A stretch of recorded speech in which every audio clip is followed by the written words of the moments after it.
गांव के बाहरी इलाके में एक पुरानी हवेली खड़ी थी, जिसे देखकर कोई भी व्यक्ति कांप उठता था। उसकी टूटी-फूटी दीवारें, मुरझाई हुई खिड़कियां और अंदर से आती अजीब-अजीब आवाजें, यह सब उस जगह को और भी डरावना बना देते थे। यह हवेली कभी किसी रईस परिवार की थी, लेकिन एक रात अचानक उस परिवार के सभी सदस्य गायब हो गए।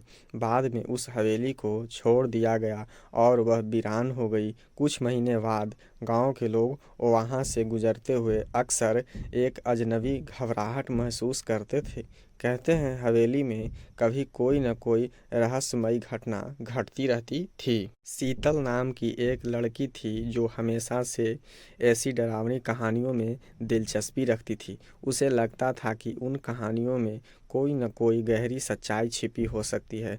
उसने एक दिन ठान लिया कि वह हवेली के अंदर जाकर खुद देखेगी कि वहाँ असल में क्या हो रहा है। वह अपनी दो दोस्तों के साथ लेकर हवेली की ओर चल पड़ी। गांव के लोग उन्हें देखकर अजीब निगाहों से देख रहे, लेकिन शीतल ने किसी की नहीं सुनी। शाम का समय था और अंधेरे में हवेली और भी डरावनी लग रही थी। जैसे ही वे हवेली के पास पहुंचे, उनके शरीर से एक अजीब सी सिहरन दौड़ने लगी। हवेली के आसपास की हवा ठंडी और भारी थी। दरवाजे के पास जंग लगी हुई थी, जैसे वह बरसों से बंद पड़ा हो। शीतल ने अपने दोस्तों को इशारे से बताया कि वे अंदर जाएं।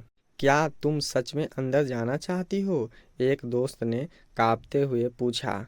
हम सिर्फ देखेंगे और अगर कुछ अजीब लगे तो तुरंत लौट आएंगे, शीतल ने हिम्मत दिखाते हुए जवाब दिया। उन्होंने डरते डरते दरवाज़ा खोला। जैसे ही दरवाज़ा खुला, एक घनी सी अंधेरी कोठरी सामने थी। अंदर का दृश्य बहुत ही भयानक था। दीवारों पर जाले लटके हुए थे और पूरे कमरे में गंदगी और धूल फैली हुई थी। किसी ने सालों से सफाई नहीं की थी। तभी अचानक एक धीमी सी आवाज़ आई, मुझे छोड़ दो। यह आवाज़ ऐसी थी जैसे कोई जिंदा व्यक्ति नहीं बल्कि किसी अलग आत्मा की आवाज़ हो। सभी दोस्तों एक दूसरे को घबराहट भरी नज़रों से देखने लगे। यह क्या था? शीतल ने धीरे से पूछा, लेकिन किसी ने जवाब नहीं दिया। सब शांत रहे। तभी उनकी नज़रें एक पुराने फ्रेम में लगी तस्वीर पर पड़ी थी। उस तस्वीर में एक आदमी और एक औरत थे, जिनकी आंखें से अजीब सी चमक थी। जैसे ही वे तस्वीर से आंखें हटाते, कमरे में अचानक अजीब सी गूंज सुनाई देने लगी। तुम यहाँ क्यों आए हो? यह आवाज़ अब और भी तेज हो गई और चारों ओर से गूंजने लगी। और वे सभी डर के मारे एक कमरे की ओर बढ़ने लगे, लेकिन जैसे ही वे कमरे के अंदर गए, दरवाज़ा अचानक बंद हो गया। कमरे की रोशनी बेहद मध्यम हो गई, जैसे पूरे कमरे की आत्मा बाहर जाने के लिए बेताब हो। कुछ ही क्षणों में कमरे की दीवारों से खून बहने लगा। यह क्या हो रहा है? एक दोस्त ने चिल्लाया, लेकिन शीतल कुछ भी नहीं बोल पाई।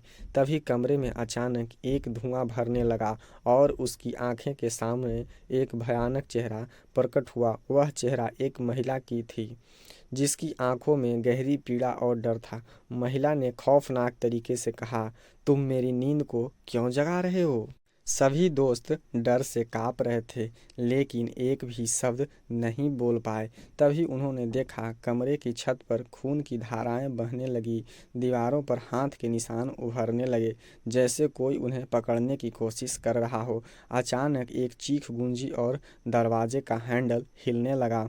कमरे के कोने से एक पुरानी किताब गिर पड़ी और किताब का पन्ना पलटते हुए वही अजीब आवाज़ फिर से सुनाई दी, तुम नहीं बचोगे, यह जगह तुम्हारे लिए नहीं है। डरे हुए दोस्तों ने तुरंत कमरे से भागने की कोशिश की, लेकिन दरवाज़ा खुलने का नाम नहीं ले रहा था। तभी एक अजीब सी शक्ति ने उन्हें पीछे खींच लिया और वे सब जोर जोर से चिल्लाए, हमें जाने दो, लेकिन उनकी आवाज़ें हवेली की दीवारों में खो जाती। अंत में जैसे ही दरवाज़ा खोला वे बाहर भागे और जंगली रास्तों से गांव की ओर दौड़े। गांव लौटने के बाद उन्होंने किसी को भी हवेली के बारे में नहीं बताया, क्योंकि उन्हें डर था कि कोई उनकी बात पर विश्वास नहीं करेगा। लेकिन जिस रात वे हवेली से लौटे थे, उस रात फिर से हवेली में खून की धाराएं बहने लगी और तस्वीरों की आंखों चहकने लगी। गांव वाले कहते हैं कि उस हवेली की आत्माएं अब भी रात में जागती है और जो भी वहां जाता है वह कभी वापस नहीं आता। आज भी वह हवेली गांव के बाहरी इलाके में खड़ी है और उसकी खामोशी में एक डर छिपा हुआ है। कोई भी अब उस हवेली के पास नहीं जाता, क्योंकि वह जगह अब डर